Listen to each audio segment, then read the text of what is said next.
Unseen Watchers, Campfire Stories, The Hellhound. I didn't believe my brother when he first told me. Not because he lies, he doesn't. He's actually the kind of person who underreacts to things. Car broke down, it's fine. Nearly got into a crash, wasn't that close. So when he called me at 2:30 in the morning and said, "Hey, I think something is outside the house," I knew something was off. Now for context, he lives out in the middle of nowhere. Not suburbs with trees nowhere. I mean farmland, no streetlights, one-lane dirt roads, and neighbours you can't even see from the porch. Anyway, he tells me he woke up because the dogs were acting weird. Not barking, just whining.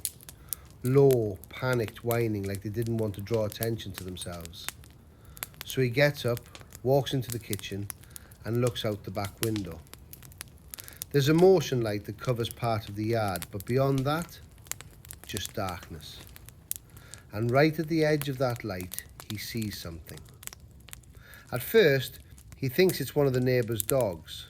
Happens sometimes. Big rural area, animals wander. But then he notices two things. First, it's too still.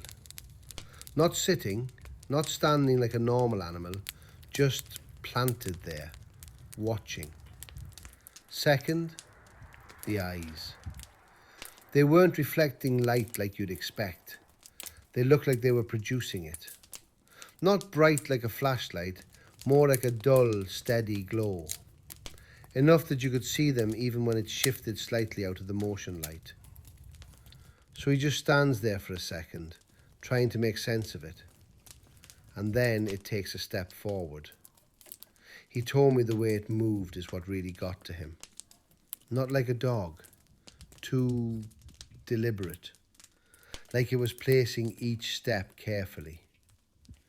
That's when the dogs in the house lost it, started scrambling away from the back door like they wanted to be anywhere else.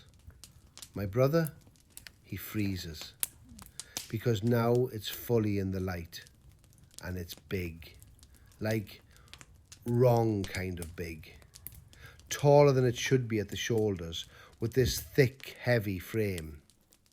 He said the closest thing he could compare it to was a wolf, but bulkier, almost like it had too much muscle for its body. And the eyes never left the window, never left him. So he does the most human thing possible. He turns off the kitchen light, because somehow that makes you feel less visible. He stands there in the dark for maybe 10 seconds, then slowly leans forward to look again. It's closer. No sound, no running. It had just closed the distance. At this point, he's done. Fully done. He backs away, locks the door, like that would matter, and goes upstairs. He doesn't sleep, just sits there, listening. No scratching, no footsteps, nothing. Morning comes and he convinces himself it was just a trick of the light. Maybe a big stray. Maybe he was half asleep.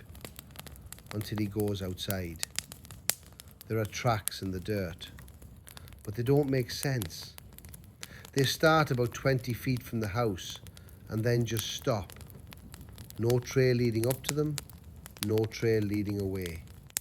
Just a set of prints, like something appeared, stood there for a while, and then wasn't there anymore.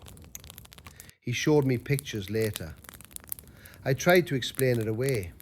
Said maybe the wind covered the rest. Maybe the ground was harder in some spots. But even as I was saying it, I didn't believe it. Because of one thing he told me before we hung up that night. Right before we ended the call, he said, it wasn't trying to get in. I asked him what he meant, and he just paused for a second before saying, it was waiting for me to come out.